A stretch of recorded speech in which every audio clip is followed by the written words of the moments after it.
এই যে আপনি আগে ছিলেন মেয়ে, এখন হয়ে গেছেন ছেলে। আপু একটু কথা বলি, আপনি আগে কি মেয়ে, আপনি কি আসলে তো মেয়ে মানুষ তাই না? জি। আচ্ছা, দর্শক একটু দেখাতে চাই যে সে কিন্তু অলরেডি মেয়ে, কিন্তু এখন সে জীবন নির্বাহ করার তাগিদে সে কিন্তু ঢাকার রাস্তায় ছেলে হয়ে রিক্সা চালাচ্ছে।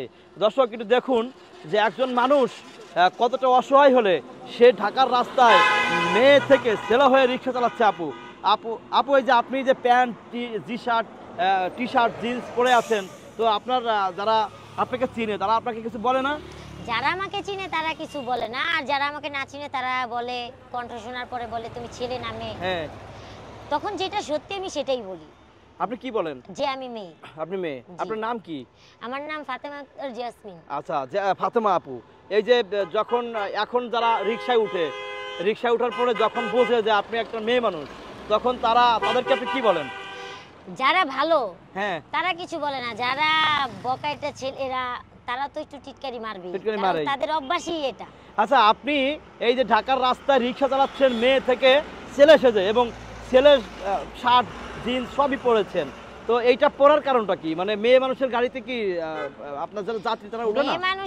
মেয়ে মানুষের গাড়িতে উঠে, হ্যাঁ, আবার কিছু কিছু বকাইটা ছেলেরা আছে, হ্যাঁ, ছোট রিক্সা চালাইলে তার সামনে বসতে পারে না, হ্যাঁ, কিন্তু বড় রিক্সা চালাইলে সামনে বসে। কিছু কিছু বকাইটা ছেলেরা আছে, নানান ধরনের কথা বলে, নানান ধরনের প্রশ্ন করে, বাজে কমেন্ট করে। তো মানে সেই কারণেই আপনি। জি। আচ্ছা, এখন আপনি কি আবার মেয়ে হবেন, বা আপনার যে মেয়ে স্বাস্থ্য মন চায় যে মেয়ে মানুষ যারা তারা আমারও ইচ্ছা করে একটা সাধারণ মেয়ে যেভাবে চলাফেরা করে আমিও সেভাবেই চলাফেরা করি, সুস্থ একটা জীবন পার করি। মানে সুস্থ জীবন পার করেন। বলেন, এখন কি এই মুহূর্তে আপনি যদি আপনাকে কেউ রিক্সা কিনে দেয়, এই যে আপু অনেক অসহায় একজন মানুষ, আপনাকে একটা রিক্সা যদি কেউ গিফট করে, আপনি কি নেবেন? নাকি অন্য কোনো চাকরি যদি কেউ দিতে চায় সেটা করবেন? কি এরকম মানুষ আছে যে হেল্প করবে? যদি কেউ করে, আপনার এই ভিডিওটা তো অনেকেই দেখবে। হ্যাঁ, আমি যতটুকু সম্ভবত জানি, আমি আগেও কিন্তু ভিডিও বানাইছি। জি জি জি। তখন কিন্তু আমাকে আমার নাম্বার দেওয়া হয়েছিল হেল্প করার জন্য, তারা হেল্প করে নাই। রাত 3টা না, গভীর রাত্রে আমাকে ফোন দিয়ে ডিস্টার্ব করছে, বাজে কমেন্ট করছে, মানে বিভিন্ন ধরনের কথা বলছে। আচ্ছা, আমরা হয়তো আপনার নাম্বারটা দিব না, বাট যদি আপনাকে কেউ হেল্প করতে চায়, তাহলে আপনাদের মাধ্যমে হেল্প করুক। আপনাদের মাধ্যমে হেল্প করলেই আমি পাবো।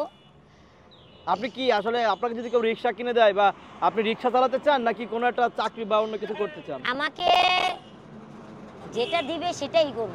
মানে যদি কেউ চাকরি দেয় তাহলে চাকরি করবেন, যদি রিক্সা কিনে দেয় রিক্সা চালাবো। আমার কাছে কোনো কাজই ছোট না। দর্শক, এই আপুটি সমাজ তাকে এমন একটা পরিস্থিতি নিয়ে দাঁড় করিয়ে দিয়েছে যে সে কিন্তু মেয়ে মানুষ, অলরেডি ছেলে সেজে ঢাকার রাস্তায় রিক্সা চালাচ্ছে।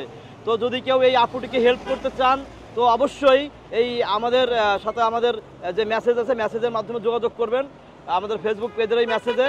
তো আপু, হ্যালো, আপনি আপনার ছেলেকে ডাক্তার বানাতে চান, এইভাবেই কি আপনি রিক্সা চালিয়ে কত বছর জীবন পার করতে চান? সবসময় তো রিক্সা চালাইতে পারবো না, চাকরিও।